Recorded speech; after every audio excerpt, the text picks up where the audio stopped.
So yo, it's all about getting control of your own soul and have something to pass on to the young bros, the little brothers and the sisters. I said if they got a blister, you gotta keep them under the covers at night and say, hey baby, it's gonna be alright. But yo, my pops was never around, yo.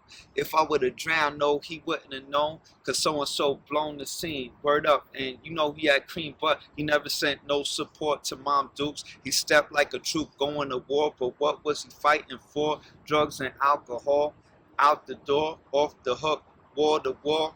You can see I got the crowd in, cause everybody in the projects live like this, chant. That was a freestyle, unpremeditated lyrical expression that I spit at my first ever self-promoted hip-hop show. Me and my crew made $21 and some cents that night. I'll never forget. And we celebrated by buying a large pizza, which we shared with our family members who were there, except for my dad. He wasn't there. I mean, he was never there since I could remember, because it's hard to remember someone you haven't seen since the age of 3. But I remember back before he played me that, he saved this 3-year-old's life, because it was me choking on the toy. Remember that crazy? So that night of my first ever self-promoted hip-hop show, the dad who I hadn't seen since 3 years old wasn't there. But it was different, because he had recently come to visit, brought me a Philly cheesesteak, we reconnected, just in time for him to show up for my first show and be proud of me. And then he disappeared again. When someone in the crowd was shouting out words for us to freestyle to, it triggered me to express the pain of not having a father to call on, which turned to a whole rap therapy session for me and my crew. Although we didn't know the reasons for it at the time, we were the products of a multi-pronged, well-documented attack on black fathers. This effective conspiracy had left my peers in the inner city all normalized to depending on single mothers, while resenting the black men who we were going to look like more and more every day, without even understanding why. But we went on to fail, to succeed, and becoming the black male role models that we felt we never had. Toast to me, proceeded through IGC, SP to AP to Stuyvesant High School. I knew I was God's jewel in the crown like Issa was. My true father would look out for me like no individual, but hold up, yo. Found out my physical pops was still alive and trying to leave all them drugs behind for the first time in a while. Met him again, started visiting, eventually learning I had some more siblings, a brother and a sister, analogous to the fact we all related in ways that we don't know. Trace your ancestry back in the days, back to the present day. Him and Khaiim Black put me up on cheesesteak, catching up on Father the Son talk, mad questions to ask like, what it mean to be an Israelite? Found I used to write poetry with Mumia and Leothi, who founded in Hebrew books, where I hooked up with Talib Kweli, a brother on a similar wavelength as me, mentally. So yo, we could propose that toast to me. Proceeded through IGC, SP to AP to Stuyvesant High School. I knew I was God's jewel in the crown like Issa was. My true father look out for me like no individual, but hold up, yo. Found out my physical pops was still alive and trying to leave all them drugs behind for the first time in a while. Met him again, started visiting, eventually learning I had some more siblings, a brother and a sister, analogous to the fact we all related in ways that we don't know. Trace your ancestry back in the days, back in the present day. Him and Khaiim Black put me up on cheesesteak, catching up on Father the Son talk, mad question to ask like, what it mean to be an Israelite? Found out he used to write poetry with Mumia and Leothi, who founded in Hebrew books, where I hooked up with Talib Kweli, a brother on a similar wavelength as me. Anyway, after that successful night of making $21 and some cents and celebrating with the family who was there for me, I went on to win rap contests and get booked to perform by an underground upcoming artist named Talib Kweli.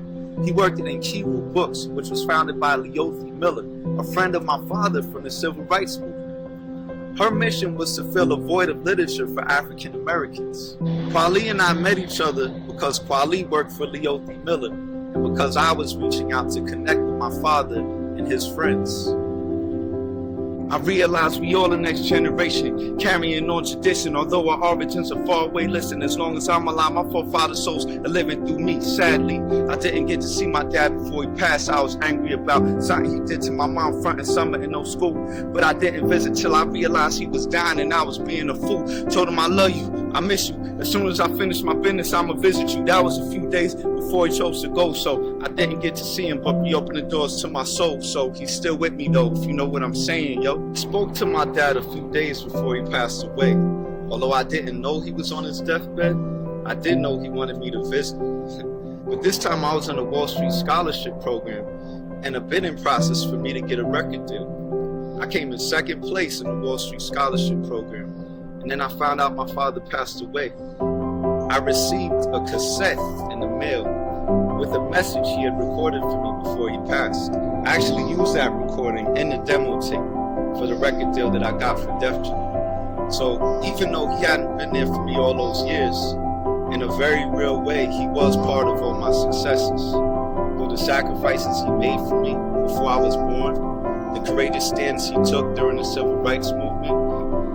I mean, even in the way he, Leothi, and Mumia paved the way for Kweli, myself, and others to have a platform to speak these words to you right now. Even the words that I included on the demo tape that got me the big record deal. My children have never spent a day wondering if I'm alive, how to get in touch with me, or if I'm even coming back to see them. But as they grow older, sometimes I can tell they feel far from me.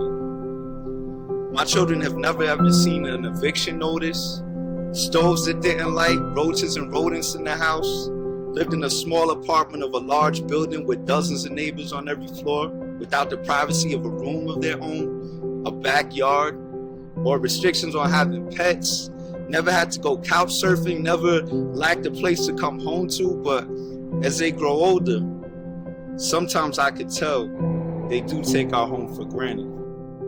My children have never ever seen their mother be hit, never seen their dad drunk, never seen their siblings be allowed to fight with them. Sometimes I can tell they do think I'm too tough on them, despite all of that. Fatherhood is a journey, and every failure, the dreams of your father, they're reminding you not to give up. Not only because he's failed bigger and more than you, but also because he always knew that you would eventually figure this out. Fatherhood is a journey, and every success, the dreams of your children seem a little bit easier, but they don't inherit your success any more than they inherit your limitations. Sometimes they feel entitled to things you can't give them because you got them. And because you got them, they feel like they have them. Sometimes they feel entitled to things that you can't give them just because they see that you got them. And sometimes they feel excluded from things they want because you don't have them or couldn't provide them. But even though you can't give them success, patience, integrity, and a sense of achievement, you can always get back to them when they call. You can always make sure they know that you know they will eventually figure this all out.